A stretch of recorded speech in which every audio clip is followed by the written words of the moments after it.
not, for any reason, ever share your private keys, passphrases, passwords, or click suspicious links. Everyone all the time is trying to steal your stuff, so go slow and be careful. There's no point making all this money just to give it to a thief.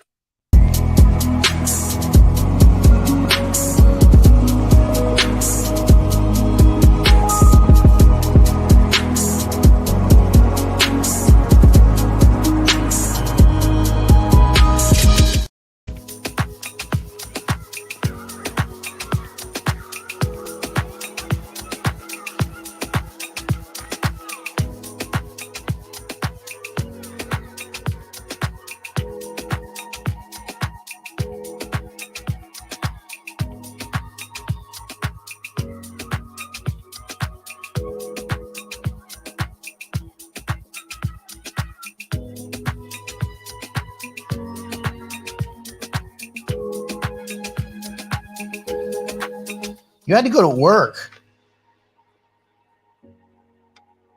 Going to work is not an excuse. God, no, I think going to work is an excuse. Dun, dun, dun, dun. Hello, everybody. Hello. Hello, hello. Cognitive bias and game theory ebooks still available. They will be. We're going to have those on the, yes, they're going to be in the back end of Digital Investor. Isn't that right, Brandon? What's that? Sorry. The cognitive bias and the game theory ebooks, we're going to make those available, right? Yeah. They're going to be on there. We just got ramrodded with this hypercycle node thing this week. So a couple things we're going to catch up on. But yeah, it's all going to end up. Dude, this, what people are needing to realize is that member dashboard is going to have every tool known to man here soon. Like this is going to have so much stuff. Oh yeah. I meant man in like a general term. I don't know why, but you're right. Okay. And helicopters, obviously. So yeah. Every attack helicopter. So what we're going to do, we're going to show you, as part of the housekeeping today, Brandon has something for those of you that have nodes, node licenses. You're like, when are the NFTs coming? When is it? Don't worry. We got you. We'll show you in just a second. He's been doing all sorts of magical squirrel stuff. Guys, I'm telling you. Super and secret. girls. I think just generally helicopters, all you helicopters out there. I gotta work on that. Okay, let me see. Okay, you want to give us a look-see? Yeah, it's time. Let's go ahead and switch this over. So when we get, this is something that I think is really cool. It's actually something that we hadn't originally planned on doing, but I think is going to go a long ways in the long run. So we have all the NFTs ready to airdrop. The collection is here. So this is the collection that we have created to drop you guys. So I have every single wallet address. You guys say when an order comes through, did you get my wallet? Yeah, I have every single one, dude. This is a meticulous process and it's 100% ready. So these NFTs are ready to start getting airdropped. It's really cool. So if you got 32 node license, you'll get one of the 32 node ones. If you got one of the 8 node ones, you'll get one of the 8 ones.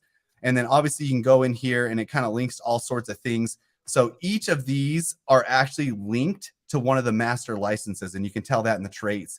So depending on kind of the order that you signed up and things like that, you'll get your master license attributed to the node licenses that you get. This will kind of contain the node count, and then the hardware center is obviously going to be digital investor. So you can kind of see that, which is really cool.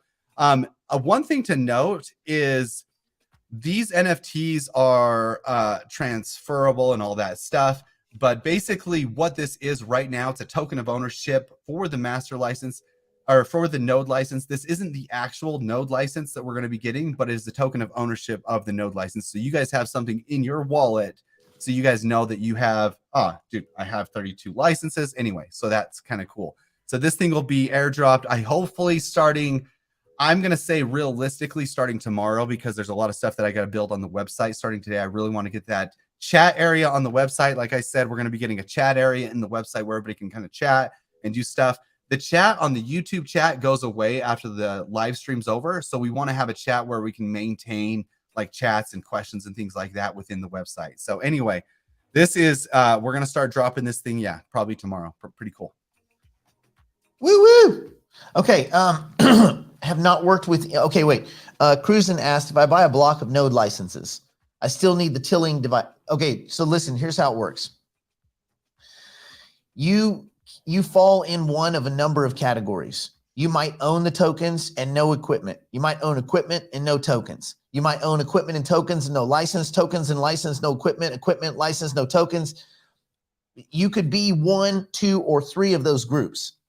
Now, everybody can participate, but the more that you're participating in tilling and eventually compute, the more revenue you would earn, right? The more contribution you're making to the overall hypercycle ecosystem. So that being said, if you just have tokens, you don't need a license, you don't need equipment. You could just point them in the direction of a pool, right? If you have the licenses and the tokens, you can marry them together. You can run them on your own equipment, like the device that they're going to sell. You could run them on your own. I mean, eventually you'll be able to run them on a phone. But again, there's not a lot of compute power in these phones. Good memory, but not a lot of compute power. So as you would scale potentially more nodes and things like that, you'd need more compute power. Or you can take your tokens and your license, you can point them to a facility that's building out the hardware infrastructure, and you'll do some kind of split deal arrangement. All right. There's no more data on that yet, because until they actually roll this out.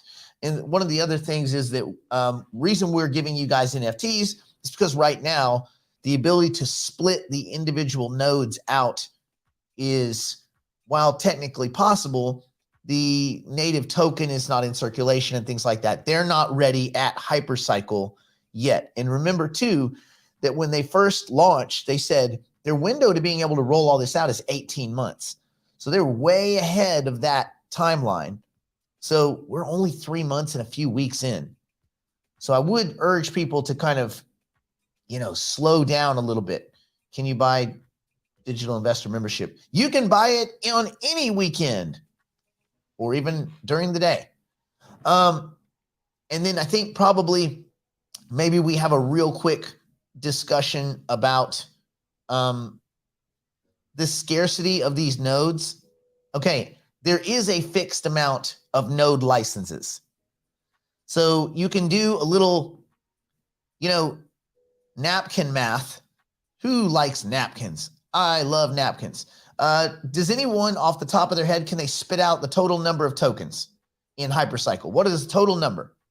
Brandon, you can't answer. I was just going to say, while they're thinking about this, digital investor, this is the last free session. There's some confusion. People are like, yes, sir. This is the last free session. What day is September 1st? No, we're not doing. No, we said 2 weeks free, Nick. September 1st is next. What? This is what we've been telling in emails. We've been teasing. This is the last free session for 2 weeks now. So basically, you can sign up whenever you want. I thought Friday was the first actual, because that's September 1st. Who starts on a, what the are you talking about? Friday. People start at new months. People start on new months. We don't care what day of the week.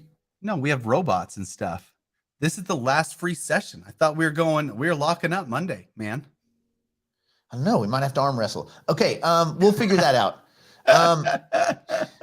So you want to give people 2 more? What is this? That would be 2 more. 1.4, close. Okay, the number is 2.147 billion. I want everyone to write it. That's funny. You want 2 more free I want shows? Everybody. So there's 184. Let's vote in the chat right there's now. There's 184 people here. I want 184. Well, put some goddamn likes on the video. It's funny. There's 7,000 people in the video and then 3 likes. Really? Is it that bad? Did you lose? Was this hour so awful that you can't even anyway, 2.147 billion. Why is it important to know that? Because then you can start backwards regressing and getting all the numbers that you want. So if you do some more math, if it's 1,024 tokens, okay, 1,024 tokens per node, then how many total nodes will there be? So yeah, it's close, Frank. I got somewhere around 2,096,679. But again, we're kind of all in the same range. Let's just say 2.1 million to keep it like in our brains, okay? Now, that leaves how many master nodes? So then take that number, divide it by 512. And you're going to get a number that looks like, we don't really have a drum roll. I guess we have applause, but applause is not really like a drum roll. Anyway, that number is 4,095 master nodes.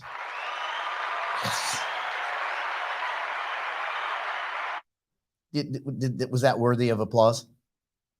Oh yeah. So if you have five, that's not a lot. So here's the deal. Do a little mental, like kind of obvious math. Assuming that this network proliferates, assuming that this ecosystem is built, assuming that tokens plus node licenses plus equipment equals revenue, and there is a fixed amount of these, the only thing there's not a fixed amount of is revenue. There's pretty much an infinite amount of potential revenue, given the like limits of like hardware. But there is a fixed amount of node licenses. There's a fixed amount of tokens. So that should lead many of you to draw a conclusion. And that conclusion is that this may look a lot like a commodity at some point.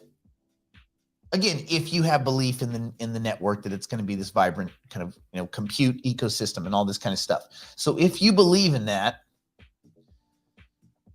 then you have to decide, do you want to buy these now, or do you want to buy them later when people are scrambling for them? You're missing something too that's really important here. Go on, Nick. Go on. Thing that we're running into that's finite is the resource of the hardware available to run these things, which we have. Digital Investor has. There are now people coming to us because they've purchased nodes and they have nowhere to run them or know how. They don't know how to run them, and we're going to be able to do that for people. So we actually have outside groups approaching us. Hey, can we bring our nodes over to your system? And we're like, no. If you bought the nodes through Digital Investor, we're going to run them for now. We want to make sure all of our people are able to run their nodes. People are going to be able to get licenses potentially, but then they'll just be like licenses without nothing happening with those. They'll have to go buy equipment. And so, yeah, we are working with a facility that is working directly with Hypercycle to expand. And that's one of our, not only is it one of our digital investors, one of our digital private clients, one of our very first, matter of fact, it was the very first digital private client because he was the one that helped me set up in the very beginning when Brandon and I were kicking this idea around. He was the one that helped us set it up. So anyway, he and a team of a very competent team are working with Hypercycle, and I'm not going to step on their toes. They'll make announcements whenever they feel like making announcements, but they are building out full facilities and they will scale as the currency units come in. And so our goal is to probably be working with them. I don't know if or to what extent we would also work with HyperPG, but that's an option as well. But the first thing is to take our community and make sure they have a place to run their equipment. But also remember that this is not an overnight on and off switch thing. There's a little murkiness into how all of this gets done. So we have to go slow. I don't want to lose money. I don't even like losing tic-tac-toe. Luckily, I play against Brandon, so I've never lost. Easy wins. And never tied. This is a good question. Don't have enough tokens to fill them yet. Do we know how soon? We don't know exactly the date. We're still talking we have a meeting with Hypercycle. We're maybe today, but probably this next week sometime we're going to meet with Hypercycle. We're going to know exactly when and how we're going to be able to get these things online. If you have licenses and not tokens to fill them, you need to be able to marry those tokens. Now, I know there are people that have tokens and not licenses, so you guys can figure that out. Yeah, and remember, this isn't. It's Right not. now. This isn't a single thing like Bitcoin mining where you take a machine, you plug it in, you point it in the direction, and just say, "Good luck. I hope I mine Bitcoin." This is not that. You're actually helping create this big giant ecosystem where machines can talk to machines, AI machines can run compute workloads, and you and everybody else involved gets paid for facilitating that service. It's kind of like an not open source, but a community disintermediated Amazon Web Services with compute power, right? And we're just getting paid what a business would get paid. We're getting a piece of that for running these little data centers. So there are several working parts. Great. An 8-node license is $920. This is not so the demand is something that Hypercycle's working on. They haven't given us a concrete number, obviously. They seem to think demand is there, so we are trusting that, right, Nick? Well, in ours, then, there's only so many. There's only 4,095 total master nodes. So whether they get bought up now or they get bought up in the next 5 years, we don't know that. But when they're gone, they're gone. There is a number, and the number is the number. Joe, we know where this is. Do we want to answer this, Nick, or not? No. Okay. We can't. That's not our business to say where those data centers are located. That's not. We're not. Yeah. We don't run those data centers. We are investors in them, like other people would be. Yeah, this is more of a this is private, so we don't want to. They'll announce. I'm sure they'll announce something in the next couple of weeks, because I think they want to believe. They want to bring their first machine online, their first master node, and then and scale from there, because they need to do some testing and things like that. Yep. Perfect. Okay. Whew, house cleaning done. Should we get? Let me see. Will you be offering training on selling Bitcoin options in the future? Well, we have that training video series. Oh crap! I should probably get access to that for the digital investors. I did a 3 or 4 hour kind of seminar on selling Bitcoin options, mostly cash secured puts and covered calls. The reason I've stepped away from that is, one, I don't want people trading. Two, I mean, you could be a net put seller, but I don't think right now, as tumultuous as the crypto space is, at least for Bitcoin, I don't think you want to be messing with it. I think around 40K, then we will make it a part of every show, at least on Mondays and Fridays. We'll take a look at the options market. For those of you that want to do it, I don't want anybody to feel like they can't, because it is a way to monetize your Bitcoin. And I've been thinking about grabbing some Bitcoin if it got closer to, say, 20K. I'm just not interested in it right now. It's not, they're like, oh, Bitcoin could go to 100K. Oh, really? Could it do a 3X? That's amazing. You ain't retiring off no 3X. We can say this. It's in. What can we say, Nick? Nothing. Can we say it's in? No, nothing? It's not our business. I know, but I want them to know that the people running it know what they're doing. Like, I promise you, it's not, and we know where it is, and it's not. Well, and here's it's the not, reason that they're asking, Joe. Let me also clarify something. You don't want all the nodes to be located in one country. That is a recipe for disaster. The whole idea is you want the network to be disseminated all across the world so that there's no locality-based attacks, right? Like, I mean, we could go into the whole thing about why high-frequency trading worked, because of half a mile and how many milliseconds and nanoseconds it takes to process a transaction and front-running transactions. But the same thing they were doing in high-frequency trading is an attack vector in decentralized and disintermediated systems. So the idea is you have nodes spread out all over the world, and if they're spread out all over the world and any two nodes that are local can communicate, then you have a very small attack surface, and you don't have time for an attacker to figure out where a transaction's being located, to figure out what the partner node is, and then to attack the entire network from there. If you bought the nodes at Digital hold on. If you bought the nodes at Digital Investor, yes, we're going to run them on our hardware. That's easy stuff. But you do not have to. You can go you don't have off to. with them. Yeah, you can do whatever you want. Yeah, that goes to the next question down here. Oh my gosh, where is it? if this one right here, yes, you still have control over them 100%. This is also another question. Real quick, before we need to probably like get on to the good stuff, but I know, but these are nobody like has to run nodes with us. Right. Let me say it in a very elegant way that everyone will understand. We don't give a shit what you do with them. We're just making them available. If you want to run them in the direction that we are, we're not taking a piece of it. We're just saying, hey, here's where we're putting them. You can do it too.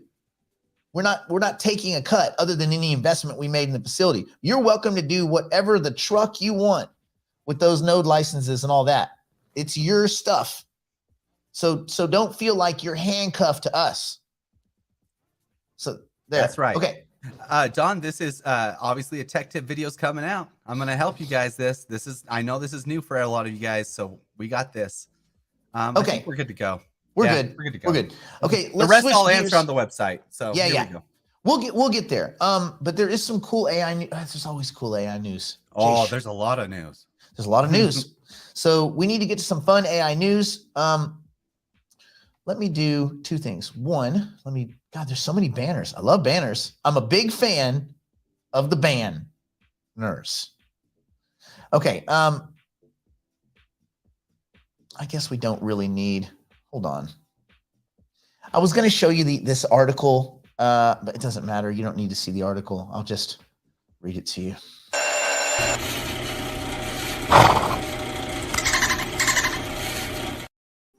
Okay, so we got to talk about Hugging Face. We got to talk about NVIDIA. I think they're like fifth largest company now. Holy smokes. They absolutely crushed earnings. Oh my gosh, because everybody's of like, the AI. AI is just it's a fad. Fad. Just like the internet, buddy. Just like the internet. Sheesh. Okay. We'll start with AI startup Hugging Face announced a $235 million Series D raise on Thursday, led by Google, Amazon, NVIDIA, Salesforce, IBM. You want to guess where the layoffs are going to be? Google, Amazon, NVIDIA, Salesforce, IBM. God, some other company, I don't know, we talked about it yesterday. Some other company just shuttered or is shuttering an Arizona IT facility. They're like where people would like answer phones and like, yeah, all gone. See you later. Bye. Robots. What does Hugging Face do? The platform provides tools for sharing and running open source AI, as well as libraries, other tools for customizing systems. It currently hosts 500,000 different models and 250,000 data sets, which is a lot. This round brings the company's total raise to $395.2 million to date, putting the startup at a $4.5 billion valuation. CEO Delangue says AI is the new way of building all software. Yeah. I mean, yeah. He hopes to have 100 million AI builders relying on Hugging Face in the next 5 years. And most of those will be robots plugged into robots. And you think, robot, wait a minute, AI to AI. What does that sound like? The whole dang business proposition for hypercycle. Letting computers talk to computers, letting AI systems talk to AI systems, and getting a little fee on that. Anyway, I guess the relevance of this is that there is soaring demand for collaborative AI development, and this whole idea of having custom models makes a lot of sense. People like it. Hugging Face is they're kind of like the predominant open source go-to, right? Like you think any of the, you know what? Have you messed around with Hugging Face, Brandon? No. Have you ever hugged someone's face? On purpose? Or is that like an accidental, you're going in where you didn't get an assault charge and you accidentally hug their face? Yeah. Where you did, no! Yeah, where you didn't end up having a detective come and question you later. Yeah, no. Okay. NVIDIA continues to rocket. NVIDIA continued to blow away Wall Street on Monday. Let's see. Well, pretty much every day this week it's been good, but Wednesday was a big day. Their earnings report, the company achieved kind of their highest highs. And again, I think they became the 5th biggest company in the universe. because we don't care about anything that's on Earth. There's obviously a lot of demand for AI chips, and again, the NVIDIA chips are not AI chips. They're not purpose-built for AI. They're GPU chips. Anyway, the revenue doubled last quarter on soaring data. Center demand surging 100% from the previous year and beating the already pretty high market expectations, because everybody was worried like, well, the expectations for NVIDIA are so high. There's no way they could possibly. Yep. They still blew it out of the water. They crushed it. I mean, obviously there's a bit of sell-off yesterday, but that was to be expected. There's still going to be, this is going to continue the uptrend. I mean, everybody's going to need these chips, man. Yeah.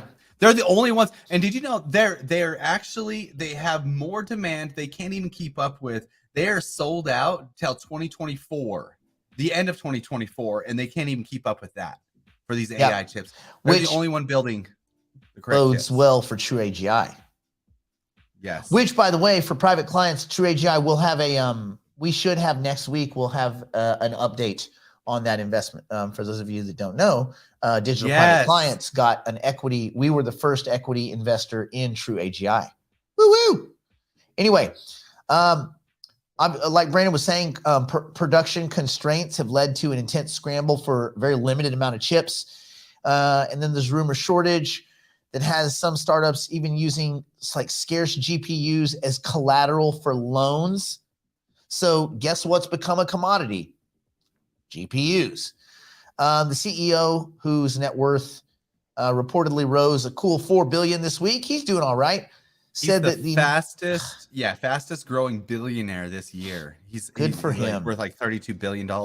He took some big risks, man. He took some big risks, and it paid off. And a lot of people were telling him he was an idiot. That fastest GPU is 40 grand a pop right now, and ungettable pretty much. Ungettable. Oh, that's almost a song. Whatever. Okay, so word. Do you think he's like an AI chip kingpin? Oh yeah, dude. He walks into a place and everybody knows, he wears that t-shirt, chips. Anyway, he's kind of holding the keys to the castle. He's like a cartel dude. Anyway, but like a cool video game cartel guy. Anyway, everybody's got to go through him for now for this kind of GPU chip arms race. But there will be new chips that's coming. I don't know the timeline, but I know everybody's working on AI chips. And again, these are not those, but these are what everyone's using. So we'll see. What's the lesson during a gold rush? You don't want to be searching for gold. You want to be selling picks and shovels, I think.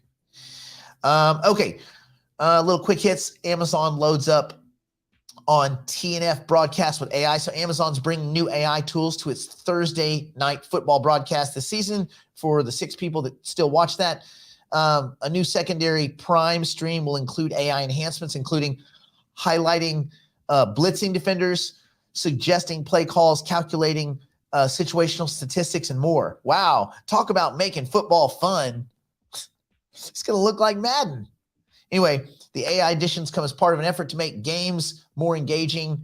Not video games that are already engaging. Make football games more engaging for data-driven fans. Okay, I guess. Meta has new AI tools for coders. We talked about that, I think, Wednesday, Code Llama.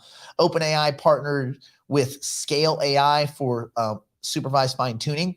And so OpenAI named data labeling startup Scale AI as its preferred partner for fine-tuning GPT 3.5, letting the company apply its expertise to customize models for clients. The announcement comes on the heels of a recent pilot showing that if you fine-tune GPT 3.5, it matches the quality of the responses of GPT-4 at a much reduced cost. That's pretty cool.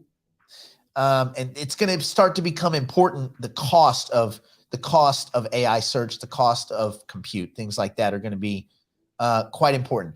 And then let's see. 3 AI-powered strap-on shoes can make you walk 3 times faster.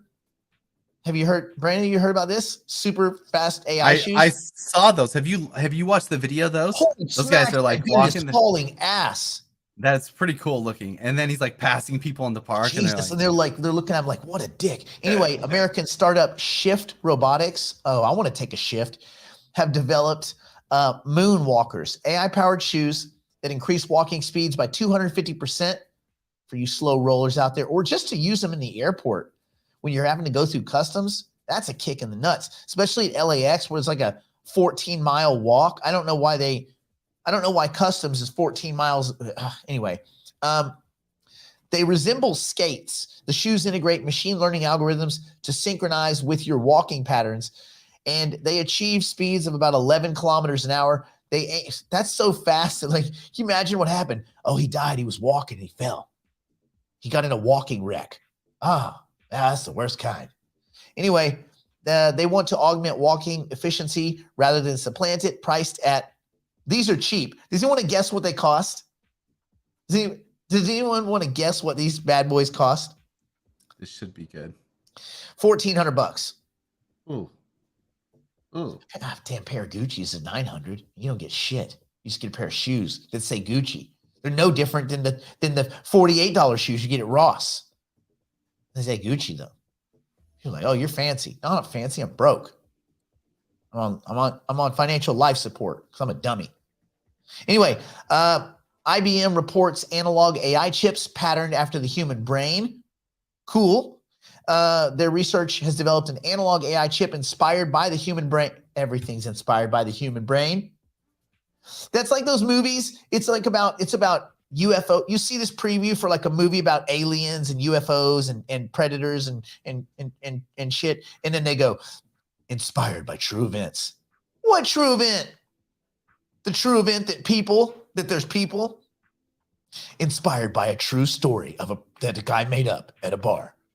Like, come on, man. Anyway, the mixed signal chip that IBM is putting out contains 64 analog in-memory cores, each hosting an array of synaptic cell units. The chip achieved 92.8% accuracy on the CFAR10 dataset and demonstrated improvements in latency and energy consumption. I know everyone here was like, man, I sure hope it improves energy and consumption and improvements in latency. Well, your wishes have been granted.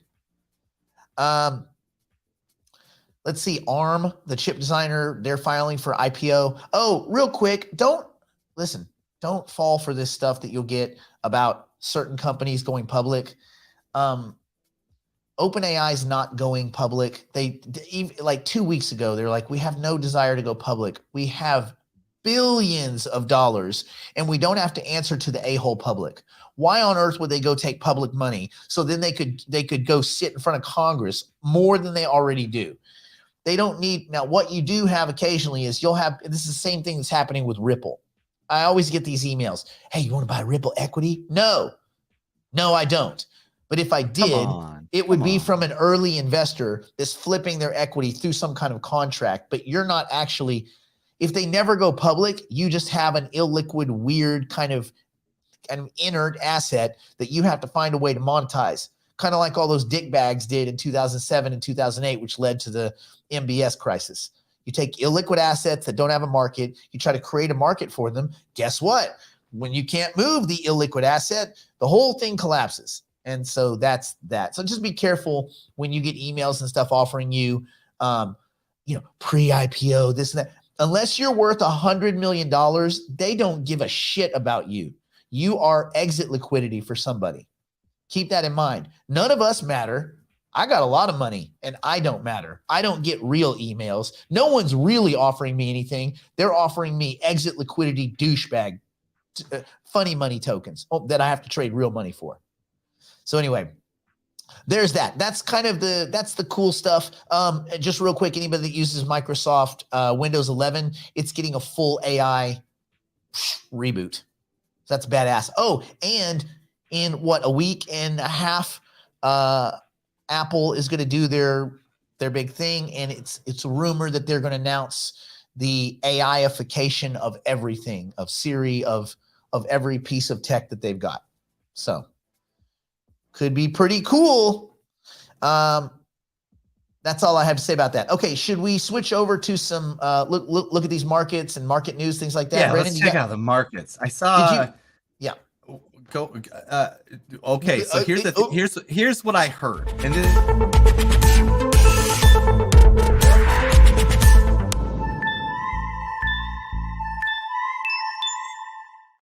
Oh, it brings me so much pleasure. Just in the mid sentence, I try to imagine where is Brandon's mid sentence, and can I start the graphic at that point?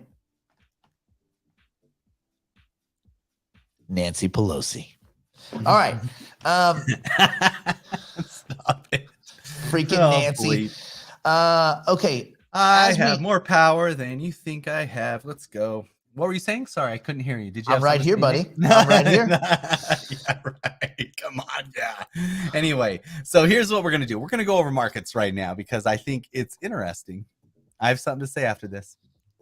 I'll wait. Okay, I'll wait. Go ahead. The only news I was going to talk about, God, man. So people ask me how I have scumbag vision. You don't need scumbag vision in order to have scumbag vision. All you need is basic literacy. And like, if you're willing to click 3 or 4 news articles deep, you'll find out everything you want. So FTX is still unwinding this constant gummy unwind. I guess we should kind of talk about it because it's so grimy. So they're seeking out safe haven for the remaining crypto assets. They're going to put them over at Galaxy Digital.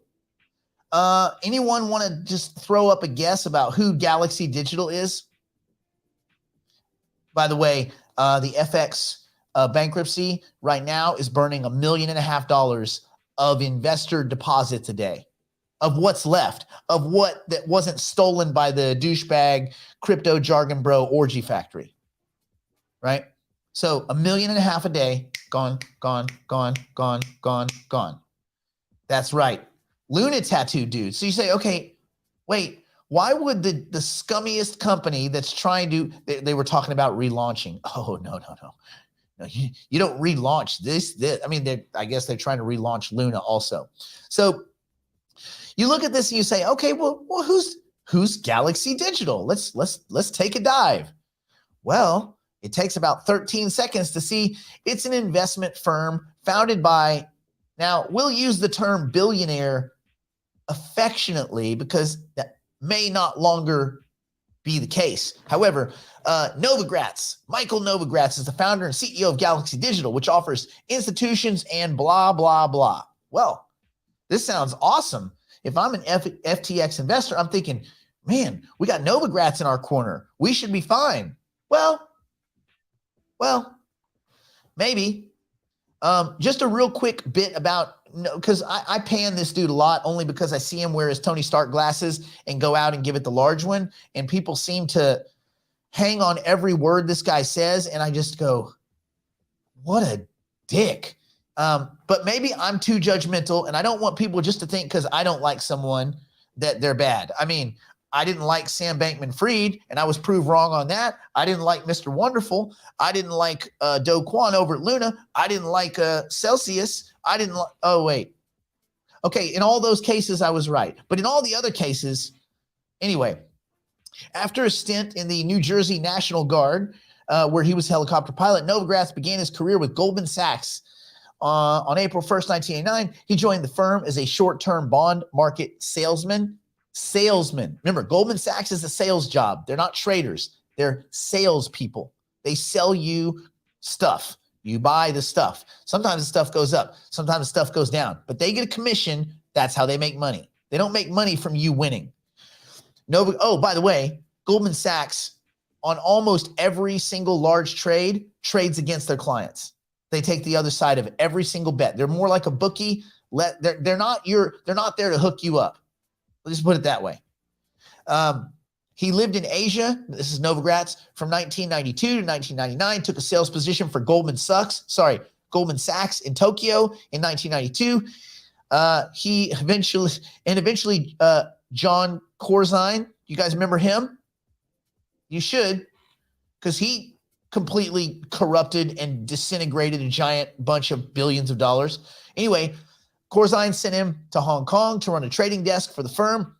He was elected a partner at Goldman in 1998, where he was the president of Goldman Sachs Latin America and the head of fixed income, currencies, and commodities risk in Asia. He claims his sudden departure, this is the part that they like to just keep kind of like, oh, no big deal. His sudden departure from Goldman a year after the firm went public was due to the consequences of partying like a rock star. Sounds like the kind of dude you want managing your money, does it not? Yes, I love it when they party like a rock star. Yes, and my money, especially with my money. Okay, in March 2002, after a couple years of rehab, partying or whatever you do between partying and your next job, Novogratz joined Fortress Investments in time to join. I don't want to name the other people because a couple of those other people are actually decent. I don't like to mix their names in with his. Anyway, this is all public information. They took the company public in February 9th, on February 9th, 2007, their IPO. During the IPO, the company sold an 8% share to the public for $600 million before assuming his role at Fortress as principal and director of Fortress Credit Corporation in 2006. He served as the co-chief information officer, of macro funds at Fortress Investment Group, LLC, which is all just embed together stuff, same crap. Although the Fortress domain included both hedge funds and private equity investments, Novogratz and his fellow Princeton homies, they were in the hedge fund side. The stock price had risen to $35 at the IPO by December 3rd, 2008. It dipped as low as $1.87. Why? Oh, withdrawals from Novogratz Drawbridge Global Macro Fund were shut off. Like, wait, what? Fortress folded. Yeah, that's right. After taking all this money, they folded, and Novogratz and his colleagues lost hundreds of millions betting on the Swiss franc and the Brazilian assets. So, party like a rock star, blown up. See you later, bye. I left Goldman Sachs. People forgot about it. They just remember that he worked at Goldman Sachs. They gave him many hundreds of millions of dollars. They took a company. They went public at $35, and just some months later, it was $1.87. So 35. Buy high and sell low. Brandon, you're in. You want in? Yeah, always right here. That's where I buy everything. I think their slogan was, "We lose a little on every deal, but we make it up in volume." Anyway, what? That's losing volume. Then, right? If you do the math. So they were gambling on the Swiss franc, and they got caught off guard like a bunch of idiots. They were gambling on Brazilian assets. Surprise, surprise. All the money's gone. It's all gone. See you later. Bye. Well, the good thing is if you get booted out of every possible place in American finance, you just go to Canada.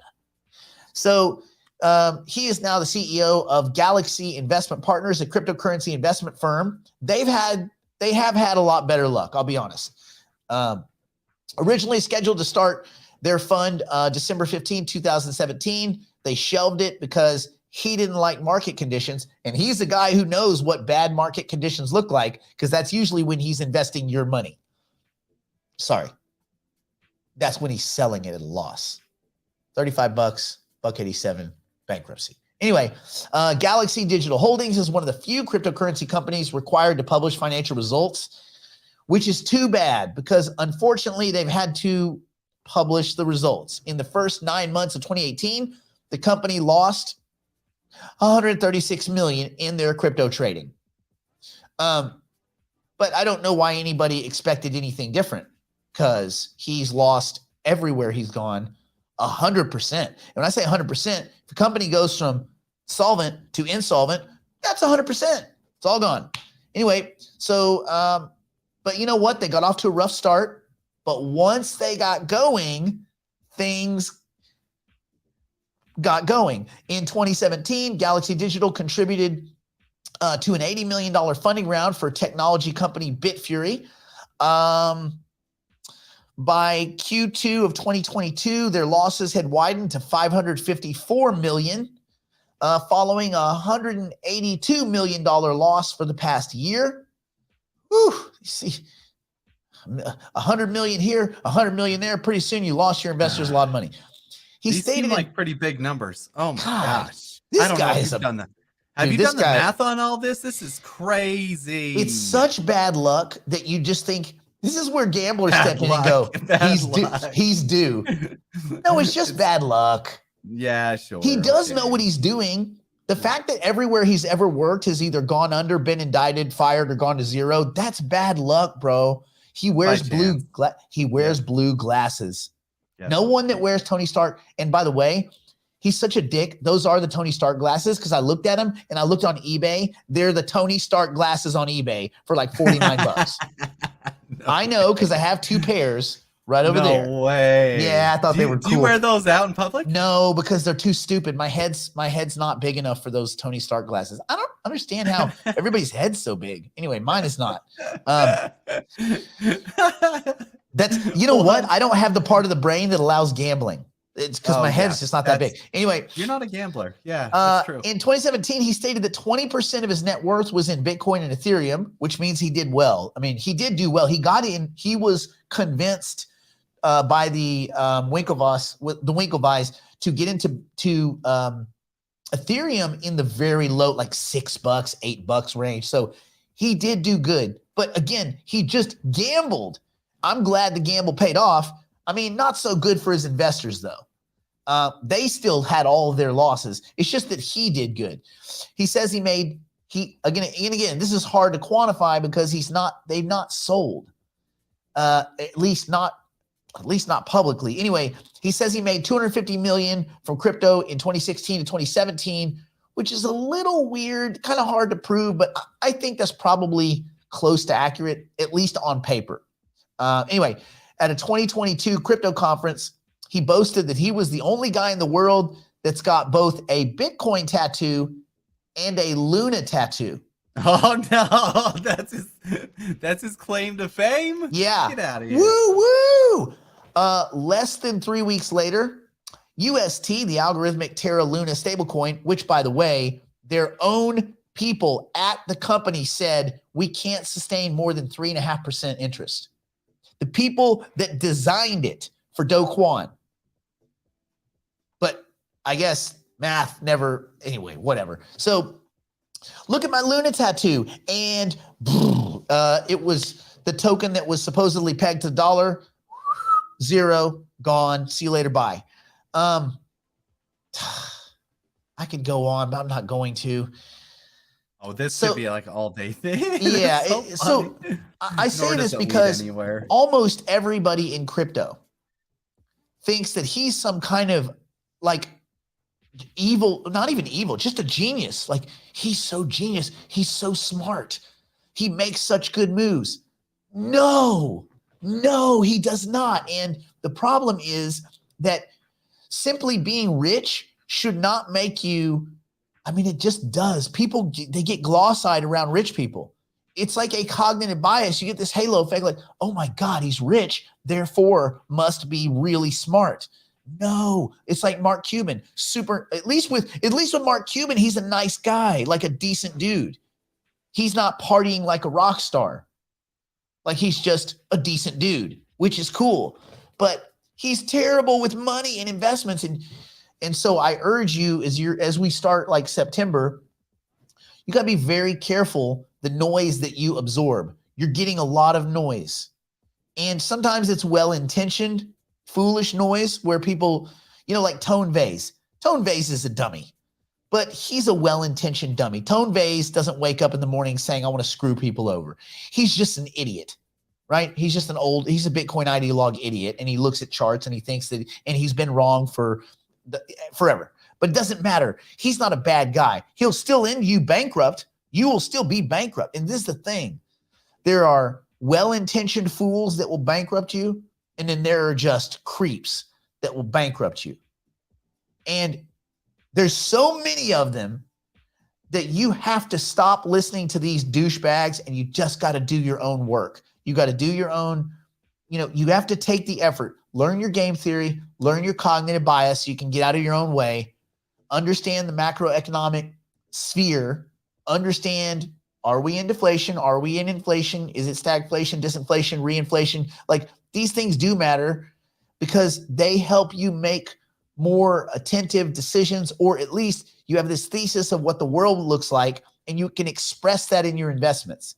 And if you express that better than the dude next to you, which the dude next to you doesn't give a crap, they're too busy looking at the AI the stat numbers on Thursday Night Football, right? Bread in the circus. So you're competing with idiots. And most of those idiots get their marching orders from other idiots or corrupt idiots.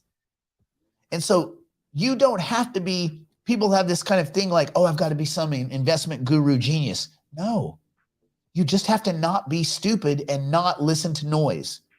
So I would just say, be very careful. This is kind of like just a cautionary tale, but like basic. And also, like, if you're listening to us and you're like, I don't like this guy, tune out, bro.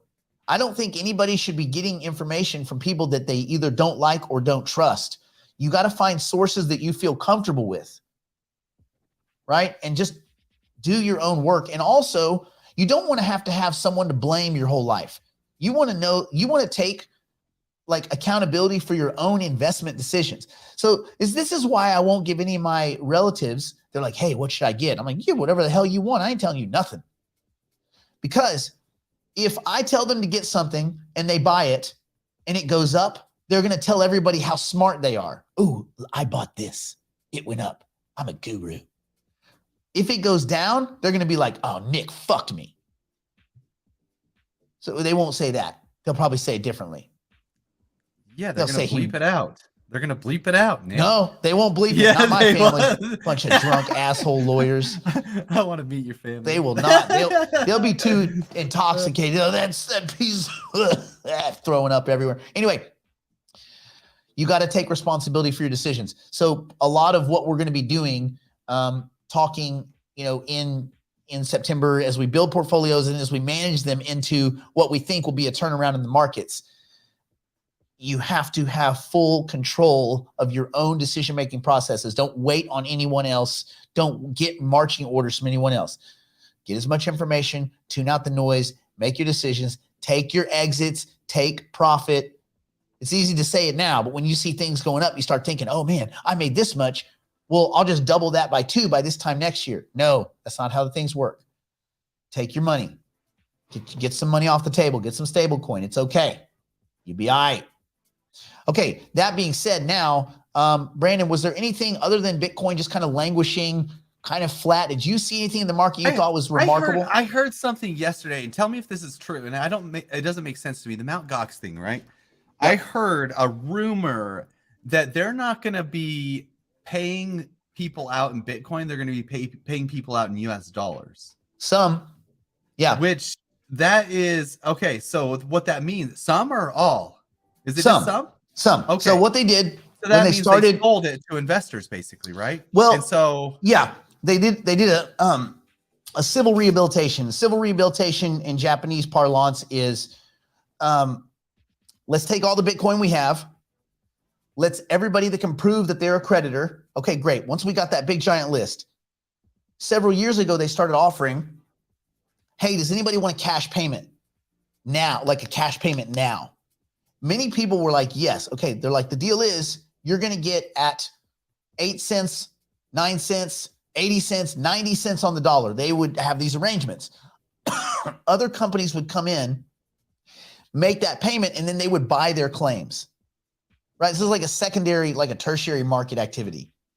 So in doing all that, many of the claims have already kind of been settled. What will happen is a lot of that Bitcoin will transfer to the possession of these investors that came in and bought Bitcoin on the cheap. Now, when they bought it, at what price? Did they buy it at 69,000? Did they buy it at 6,900? Did they buy it at 16,900? I don't think we don't have all that data. And so, yeah. Yeah, I know. I've heard that. I heard this a while back. So I was just wondering if there's any relevance anymore to the Mt. Gox dump, or is it pretty much negligible at this point? I think it's negligible, and I think it's mostly been priced in. Yeah. Okay. I just want to get that out of the way going forward. Because you could have a couple days, like a couple anemic days where some market behavior got kind of wonky. But I would think, BlackRock has been buying. Oh, so much. Every single dip I think is attributed to BlackRock. Something new cycle happens so they can buy more. I can almost, if you could like write a movie, that's what's happening. The manipulation is so real. So that's just not my opinion. I think that's fact. I think that's not opinion. I think that's fact. Okay. What looks yummy? Brandon. What looks so here's the thing, and people have been asking. Oh, yeah, there you go. This is the thing. People are like, hey, how do I stake Cardano? How do I get stuff? I'm like, I don't know, dude. I haven't messed with Cardano and sold. I sold all my Cardano. I sold about $1.92, right? Ooh, nice. Today is the day, or not today, but this last week I've been looking at Cardano. It's the juiciest thing on this list for me right now. Yeah, number one. It's probably it's my top layer 1 asset. For right now. I'm also looking at Filecoin, very tasty. Again, I'm not telling anyone what to do. This is what I'm looking at. Optimism, I'm still dollar cost averaging into. Graph I don't know where Graph sits. My gut feeling feels more like a gamble for me. It's a gamble almost. That's where I'm at with Graph. Yeah. And so all that I've bought of Graph, I know that it's a gamble, but I could be a good gamble. I think so too. I think it gets an easy 2 to 5x in an expansionary market. The other one, Ocean, anywhere but for me below 40 cents. By the way, they have a kind of an active partnership or kind of alliance with Fetch, so that's kind of cool. Which has been performing, well-ish. Decent. No, it's been holding up really well. Yeah, it's still big and fat and green, look at the AI assets, bang bang, and data. So you're still doing good. A lot of people are lamenting, oh man, it got to 66 cents and it's down. I'm like, bro, we were buying it at 4 cents for a year straight. So you only made 300% on your money. Cry yourself to sleep on your damn Christian Dior pillow. I don't even know if they make pillow. I bet they do. I bet they make pillowcases. That seems like a fancy ass thing.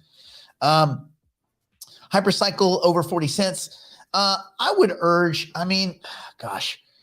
if you're on the BNB side, of Hypercycle, you may want to just hold off until the native token, because once the native token, and you can see those tokens in the node, then the price variance is a quick arbitrage for somebody. Well, not only that, but a token's a token. And I've told people this. They say, well, if I have all my tokens on BNB, I'm like, I don't care, keep them there. Because what's going to happen is you're going to basically bridge those over to the native token, just like you do with Fetch or anything else. You're going to bridge those over to the native token, and then tokens are still usable just like the ETH token, regardless of the price right now. So if you're not selling, don't sell. Just hold it. Good news, everyone, about Cogito. This just in. Oh my goodness. I did not see that. What? Nick, it's a dumpster fire. Oh my goodness, Nick, this is just the story's telling itself from the beginning, though. Right? Like you could have opened up. It's like watching the trailer, right? And I'm pretty embarrassing. As far as the trailer goes, a trailer comes out. I'm like, that movie's gonna suck. My wife's like, how do you know? I'm like, it's gonna suck. We go to the movie, it sucks, right? You watch the trailer of Cogito. You watch the team with their first announcement. We're launching on BNB only. There's the story. Don't worry, because just 3 months later, they're going to do a complete pivot and completely shit can everything that they talked about in their white paper in favor of an all new direction run by bankers. Okay. And I think I want to finish out. You didn't have any wallet stuff you wanted to do, Brandon? Did you? Was there any? I want to do a quick word on debt. I want to leave people. I urge everyone to kind of think about getting their debt sorted out, at least mentally, over the weekend. We're about to enter a phase where a lot of debt is going to kick back on a lot of groups, especially in America. Students, people that had rent kind of offset rents, auto payments, and all this kind of stuff. Any of the morons that had adjustable rate mortgages, and those are getting booted upwards. Like, a lot of people are going to be paying a lot of, or at least supposed to be paying. That is not even talking about all of the commercial real estate freaking chaos that's about to go down. So there's going to be, over the next about 3 months, there's going to be a lot more of us on the hook for debt than we were, say, now or even 6 months ago. And that's a big deal because U.S. savings, excuse me, I have a frog. U.S. savings are already kind of in the toilet. They're already worse off than they were pre-COVID. That should be a huge, huge alarm bell. The U.S. government is now spending over $1 trillion a year to service our debt. And everybody's like, well, it's unsustainable. It will crash and all this kind of stuff. I don't think it will just crash, but at some point, the U.S. debt market will not be as enticing to everybody else as it is right now. Right now, it's the best bad debt market, right? But it won't be. It might not be forever. And if that dynamic changes, then dollar hegemony could also start to shift, and that would look pretty bad. Then you have lie, print, and go to jail as like the government strategy. Like, politicians just start lying. They start printing money as fast as possible. They start buying up everything they can, and then many of them go to jail. But luckily, we're not there yet, because at least, I mean, it's not like they're, marching presidents in front of cameras and having mugshots and all that kind of stuff. At least we're not there yet, right? At least we're not at that stage of, oh, yeah. So be very careful. Do not borrow money and invest it in the stock market. Do not borrow money for cryptocurrency. Don't borrow money and go to a casino, man. And guess what?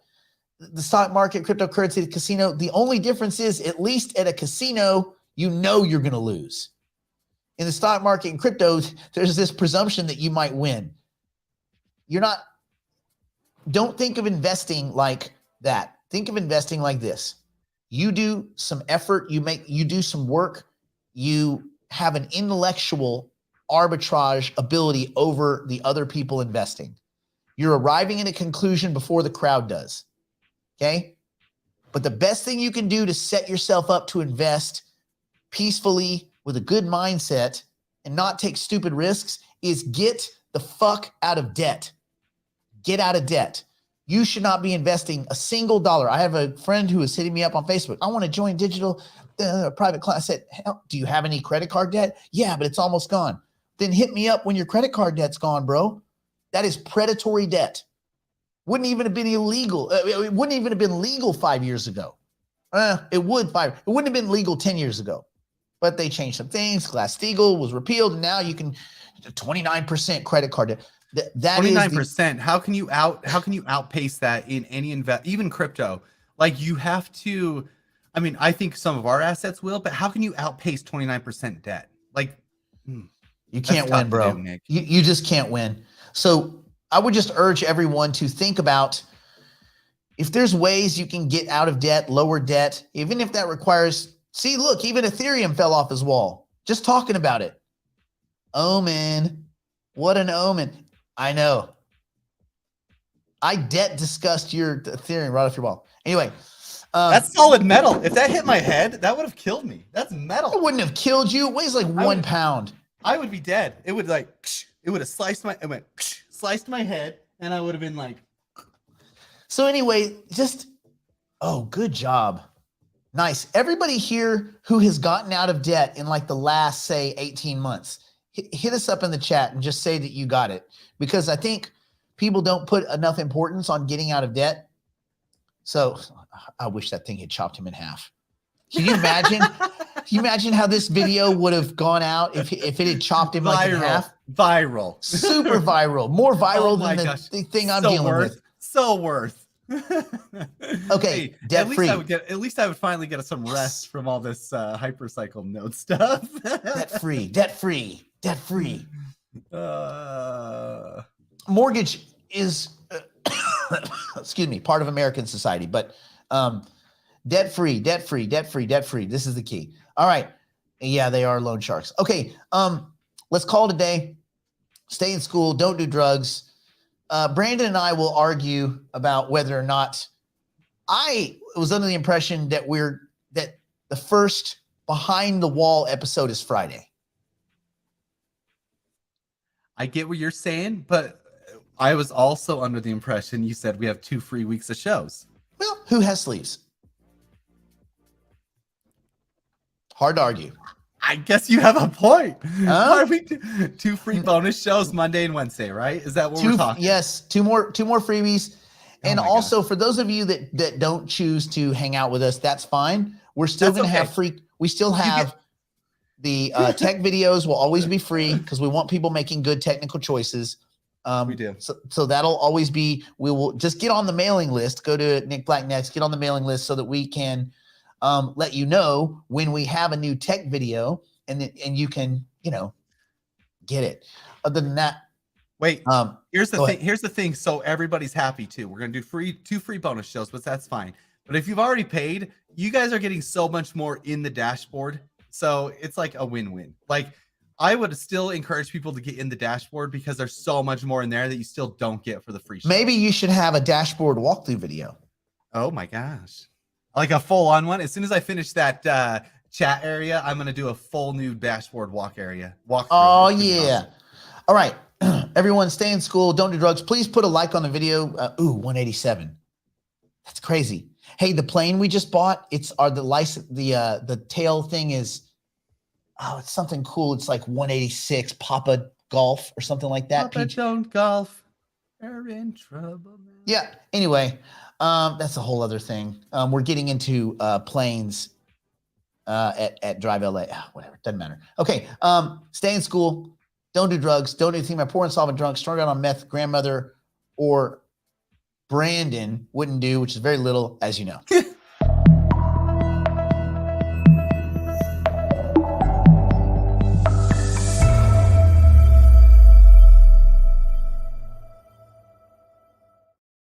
Are you tired of all the uneducated noise you're getting from the droves of YOLO meme coin peddling douchebag gurus out there trying to use you as their exit liquidity? Would you rather learn a competent university-level set of skills that will guide you in managing and investing for the rest of your life? Join us 3 days a week at Digital Investor. Develop your knowledge of game theory, cognitive bias, macroeconomics, monetary theory, investment theory, psychology of the crowds, and more. For more info on Digital Investor and how it can help you, reach out at nickblacknext.com.